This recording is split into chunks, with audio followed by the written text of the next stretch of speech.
Ah no. No. No, perché ho dato tutto quello che ho potuto. Bienvenue sur votre chaîne Icônes en silence. Ici, nous ne nous contentons pas de raconter l'histoire, nous écoutons ce que les légendes murmurent une fois le rideau tombé. Paris, le 16 septembre 1977, il est midi passé, mais au 3e étage du 36 avenue Georges Mandel, les lourds rideaux de velours sont encore tirés, refusant obstinément de laisser entrer la lumière éclatante de l'automne parisien. Dans cet appartement vaste et silencieux, le temps semble s'être arrêté, l'air y est immobile, chargé d'une nostalgie pesante, comme si les murs eux-mêmes retenaient leur souffle. C'est ici, dans cette forteresse de solitude, que vit celle que le monde entier a couronnée la Divina. Maria Callas. Mais la femme qui déambule lentement dans ces pièces remplies d'antiquités n'a plus rien de la déesse guerrière qui dominait la Scala de Milan. À 53 ans, Maria n'est plus que l'ombre d'elle-même. Ses journées se ressemblent toutes, marquées par une routine d'une tristesse infinie qui contraste brutalement avec sa gloire passée. Elle se lève tard, souvent vers midi, traînant une fatigue qui n'est pas seulement physique mais celle d'une âme usée par trop de batailles. Ses repas sont frugaux, quelques bouchées de viande grillée qu'elle avale sans appétit, servie par Bruna, sa fidèle gouvernante, la seule gardienne de ses secrets. On raconte que parfois elle sort promener ses caniches, mais elle choisit des heures où les rues sont désertes, cachant son regard derrière de grandes lunettes noires, terrifiée à l'idée que quelqu'un puisse reconnaître dans ses traits affaissés le visage de la légende. Elle refuse les invitations, ne répond plus au téléphone et s'éloigne même de ses amis les plus chers. Son seul véritable compagnon est un tourne-disque. Des heures durant, elle s'assoit dans la pénombre et écoute ses propres enregistrements d'autrefois. Elle écoute cette voix puissante, cette voix qui n'existe plus, comme si elle appartenait à une autre personne, à un fantôme glorieux qui la hante sans relâche. Beaucoup ont dit qu'elle est morte d'une crise cardiaque, mais ceux qui la connaissaient intimement savent que la vérité est plus complexe, plus douloureuse. Maria Callas est morte de chagrin. Elle est morte parce qu'elle avait le cœur brisé, non pas une fois, mais 1000 fois. Et dans ses derniers instants de lucidité, alors que la douleur lui serre la poitrine, son esprit ne trouve pas la paix. Au lieu de cela, elle se lance dans un ultime inventaire de sa vie, un procès intérieur impitoyable. Dans ce silence assourdissant, 3 visages émergent de sa mémoire, 3 noms qu'elle n'a jamais prononcés publiquement avec haine, mais qui ont laissé sur son cœur des cicatrices indélébiles. Ce ne sont pas des étrangers, ce sont les piliers de son existence. Il y a celle qui lui a donné la vie, mais a dévoré son innocence. Il y a celui qui a juré de la protéger, mais l'a enfermée dans une cage dorée. Et il y a celui qui, au nom de l'art, l'a humiliée devant le monde entier. Maria partira sans laisser de testament, mais elle emportera avec elle ce verdict secret. Il y a 3 personnes qu'elle ne pourra jamais pardonner. Qui sont-ils vraiment? Pour comprendre pourquoi une telle icône s'éteint dans une telle amertume, il ne suffit pas de regarder la diva sous les projecteurs, il faut oser regarder la petite fille blessée qui se cachait derrière, car avant d'être la Callas, elle était simplement Maria, une enfant qui cherchait désespérément à être aimée. Pour saisir la violence de la chute qui suivra, il faut d'abord oser lever les yeux et mesurer l'altitude vertigineuse du sommet que Maria Callas a conquis. Car la légende ne s'est pas construite en un jour, elle a été sculptée, ciselée dans la douleur et une discipline presque inhumaine. Au début des années 50, Maria n'est pas encore l'icône de mode que l'histoire retient. C'est une jeune femme complexée, pesant plus de 100 kilos, qui se cache derrière des vêtements amples et se sent indigne des héroïnes tragiques qu'elle incarne sur scène. Mais Maria possède une arme secrète, une volonté de fer qui ferait plier l'acier. Entre 1953 et 1954, le monde assiste, stupéfait, à l'une des métamorphoses les plus spectaculaires de l'histoire du spectacle. Animée par le désir brûlant de ressembler physiquement à la fragilité de ses personnages, elle perd près de 40 kilos en un temps record. La chenille devient papillon. Celle que l'on moquait pour son physique devient soudainement la femme la plus élégante du monde, rivalisant de grâce avec Audrey Hepburn, habillée par les plus grands couturiers. Cette transformation n'est pas de la vanité, c'est une exigence artistique totale. Désormais, quand elle chante la tuberculose de Violetta dans La Traviata ou le sacrifice de Norma, son corps tout entier raconte l'histoire et le public est hypnotisé. Sa voix, elle aussi, est unique. Ce n'est pas la voix la plus douce, ni la plus parfaite techniquement, mais c'est une voix qui possède une âme, une voix qui semble contenir toutes les larmes du monde. Les critiques parlent d'un timbre qui dérange autant qu'il fascine, capable de passer de la noirceur la plus terrifiante à la douceur la plus céleste. Elle ne se contente pas de chanter des notes, elle déchire le cœur de ceux qui l'écoutent. Et c'est la France, cette terre passionnée, qui va lui offrir l'un de ses plus beaux triomphes. Revenons à cette nuit historique du 19 décembre 1958. Paris est en ébullition, l'Opéra Garnier brille de mille feux pour la grande nuit de l'opéra, un gala qui restera gravé dans les annales. Ce soir-là, c'est bien plus qu'un concert, c'est un couronnement. Dans la salle, l'élite de la nation est présente, le président René Coty, Jean Cocteau et même la jeune Brigitte Bardot. Lorsque Maria apparaît au balcon, drapée dans une étole de vison blanc, une clameur immense s'élève du boulevard. Elle est la reine de Paris. Chaque note qu'elle chante ce soir-là est un baume pour une France qui cherche à rêver. Elle est à l'apogée absolu de sa gloire, adorée comme une sainte laïque, intouchable, divine. Pourtant, sous les diamants et les flashs aveuglants des photographes, une fissure invisible commence déjà à se dessiner. Ce que le public ignore, c'est que cette perfection est un fardeau écrasant. Pour maintenir cette image surhumaine, Maria vit dans une tension permanente, terrorisée à l'idée de décevoir, terrorisée à l'idée de redevenir la petite fille invisible qu'elle était. La gloire est une drogue puissante, mais elle attire aussi les prédateurs. Alors que les applaudissements résonnent encore dans l'ombre des coulisses, le premier nom de sa liste noire se prépare à frapper. Et la trahison sera d'autant plus cruelle qu'elle viendra du sang de son sang. Le premier nom gravé au fer rouge dans la mémoire douloureuse de Maria n'est autre que celui d'Evangelia, sa propre mère. C'est ici, dans le berceau même de l'existence, que se trouve la racine du mal, une blessure primitive qui ne s'est jamais refermée. Loin de l'image d'Épinal de la mère protectrice et aimante, Evangelia a été le premier architecte de la souffrance de sa fille et sans doute le plus cruel, car on n'attend pas de coups de la part de celle qui vous a donné la vie. Pour comprendre cette rancœur tenace, il faut remonter à l'enfance de Maria. Dans l'intimité de leur foyer, la future diva n'était pas l'enfant chéri ni la princesse de la maison. Ce rôle était réservé à sa sœur aînée, Jackie, considérée comme plus belle, plus mince, plus charmante. Maria, elle, était le vilain petit canard, une enfant rondelette, très myope, maladroite et renfermée, qui grandissait avec la certitude dévastatrice qu'elle n'était pas aimée pour ce qu'elle était. Elle sentait le regard critique de sa mère peser sur elle, une déception silencieuse qui faisait plus mal que des gifles. Tout a changé le jour où Evangelia a découvert le don vocal exceptionnel de sa fille cadette. Mais au lieu de voir un talent fragile à protéger, elle a vu une opportunité, une mine d'or à exploiter pour satisfaire ses propres ambitions sociales frustrées. Dès lors, l'enfance de Maria a pris fin brutalement, fini les jeux, fini l'insouciance des cours de récréation.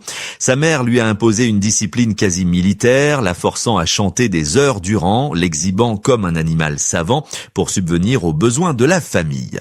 Maria dira plus tard, avec une tristesse infinie qui vous glace le sang, qu'elle n'avait jamais eu de jouets, seulement des partitions et des exigences.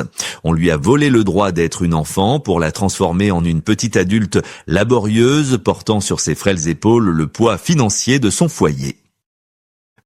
Mais le plus impardonnable pour Maria, ce qui a scellé sa décision de ne jamais pardonner, ne fut pas seulement cette exploitation précoce, ce fut la trahison qui suivit la gloire. Des années plus tard, alors que Maria était devenue une star mondiale et espérait peut-être naïvement gagner enfin l'affection maternelle par sa réussite, elle ne reçut en retour que cupidité et froideur. Evangelia n'est pas revenue vers sa fille pour lui dire « je t'aime », mais pour lui présenter la facture. Les archives et les témoins racontent une guerre froide terrible. La mère n'a pas hésité à utiliser la célébrité de sa fille contre elle, vendant des histoires intimes, déformées et cruelles à la presse, à scandale pour quelques billets. Elle a écrit un livre pour justifier ses actions et peindre sa fille comme une ingrate, tentant de détruire l'image que Maria avait mis tant d'années et de larmes à construire. C'est cette instrumentalisation, ce chantage affectif permanent où l'amour était conditionné par l'argent, qui a poussé Maria à commettre l'acte le plus difficile pour une fille, rompre définitivement les liens. Elle a choisi l'orphelinat du cœur plutôt que de continuer à être la proie de sa propre mère. Pourtant, si la mère a volé l'innocence de l'enfant, le destin réservait à Maria une épreuve encore plus sournoise. Elle pensait trouver refuge et protection dans les bras d'un homme mûr, un chevalier servant, qui la sauverait de cette solitude affective. Elle ne se doutait pas qu'elle allait signer un nouveau pacte faustien, non plus avec sa famille, mais avec un homme qui allait tragiquement confondre l'amour avec la possession. Le deuxième nom qui figure sur cette liste secrète est celui de Giovanni Meneghini. Si la mère avait trahi le passé, cet homme a confisqué le présent de Maria. Lorsqu'elle rencontre cet industriel italien de près de 30 ans, son aîné, Maria est une jeune femme vulnérable qui cherche désespérément à fuir l'emprise toxique de sa famille. Elle croit voir en lui un sauveur, une figure paternelle rassurante, un homme mûr qui la protégerait des loups. Elle se jette dans ce mariage avec la foi aveugle d'une naufragée qui aperçoit enfin la terre ferme, persuadée qu'elle va enfin pouvoir poser ses valises et être aimée pour la femme qu'elle est et non pour la voix qu'elle possède. Mais la tragédie de cette union réside dans un malentendu cruel et fondamental. Alors que Maria cherchait un mari et un foyer, Meneghini, lui, a vu en elle l'investissement du siècle. Très vite, l'époux aimant s'est effacé pour laisser place à l'impresario redoutable. Il a pris le contrôle total de son existence, gérant sa carrière avec une froideur de comptable. Sous sa tutelle, Maria est devenue une machine à produire de la richesse. Il acceptait des contrats aux quatre coins du monde, enchaînant les représentations à un rythme infernal, sans se soucier de l'épuisement physique et mental qui commençait à ronger cet instrument si fragile. Pour lui, le repos était une perte d'argent. La vie de Maria s'est transformée en une prison dorée dont Meneghini détenait les seules clés. Les détails de cette emprise sont glaçants. On raconte que la femme la plus célèbre de la planète ne possédait pas un sou en poche. Elle devait demander à son mari l'autorisation pour la moindre dépense personnelle, pour acheter une robe ou un simple café. Il contrôlait tout, de ses fréquentations à son apparence, l'exhibant lors des dîners mondains couvertes de bijoux, non pas pour la sublimer, mais pour montrer au monde la valeur de sa possession. Il avait fait d'elle un trophée vivant, une poupée de luxe qu'on remonte pour qu'elle chante et qu'on range dans sa boîte une fois le spectacle terminé. L'illusion de l'amour s'est définitivement brisée au moment de leur séparation. La fin de leur histoire a révélé la véritable nature de cet attachement. Lors du divorce, Meneghini ne s'est pas battu pour reconquérir le cœur de sa femme. Il ne s'est pas battu pour sauver leur amour. Il s'est battu avec une férocité inouïe pour conserver sa part du butin, pour garder le contrôle sur la fortune que Maria avait amassée à la sueur de son front et au prix de sa santé. Maria s'est sentie humiliée, réduite à l'état de marchandise. Elle a compris trop tard qu'elle avait échangé la tyrannie de sa mère contre la cupidité de son mari. Pourtant, malgré cette double trahison familiale et conjugale, il restait à Maria un dernier sanctuaire, un dernier endroit où elle se sentait reine, puissante et intouchable. La scène, c'était son royaume, le seul lieu où elle dictait sa loi, mais c'était sans compter sur la cruauté impitoyable du monde du spectacle et sur un homme de pouvoir qui l'attendait dans l'ombre pour lui porter le coup de grâce professionnel. Le troisième et dernier nom qui hante les nuits solitaires de Maria Callas n'est pas celui d'un amant, mais celui d'un homme qui incarnait à lui seul la froideur impitoyable de l'industrie du spectacle, Rudolph Bing, le tout-puissant directeur du Metropolitan Opera de New York. Si sa mère avait blessé l'enfant et son mari, la femme, Rudolph Bing, lui, a tenté de briser l'artiste. Il est le visage de ce système qui n'accepte le génie que lorsqu'il est docile, rentable et soumis. L'année 1958 restera gravée comme l'année noire, le début de la fin. Pour comprendre la violence du coup porté par Bing, il faut se rappeler que Maria était déjà à genoux. Quelques mois plus tôt, à Rome, malade et aphone, elle avait dû interrompre une représentation devant le président italien. Le public, impitoyable, l'avait sifflée, la traitant de capriceuse et de traîtresse, ignorant qu'elle souffrait physiquement. À ce moment précis, Maria était une bête blessée, vulnérable, cherchant désespérément un soutien de la part de sa famille artistique.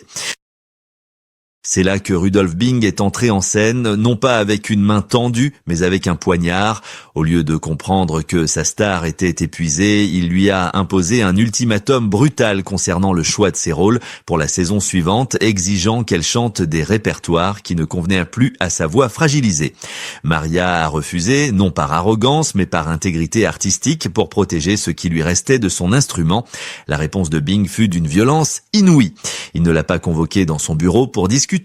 Il lui a envoyé un télégramme glacial rendu public à la presse du monde entier avant même qu'elle ne puisse le lire, annonçant son licenciement immédiat du Met. L'humiliation fut totale. Il l'a qualifiée publiquement de tigresse capricieuse, réduisant ses exigences artistiques légitimes à de simples colères de diva gâtée. Il a terni sa réputation professionnelle à jamais, envoyant un message dévastateur au monde. Même la plus grande voix du siècle n'est qu'une employée remplaçable, un produit que l'on jette dès qu'il cesse d'être performant. Dans le silence de son appartement parisien, des années plus tard, la blessure est toujours vive.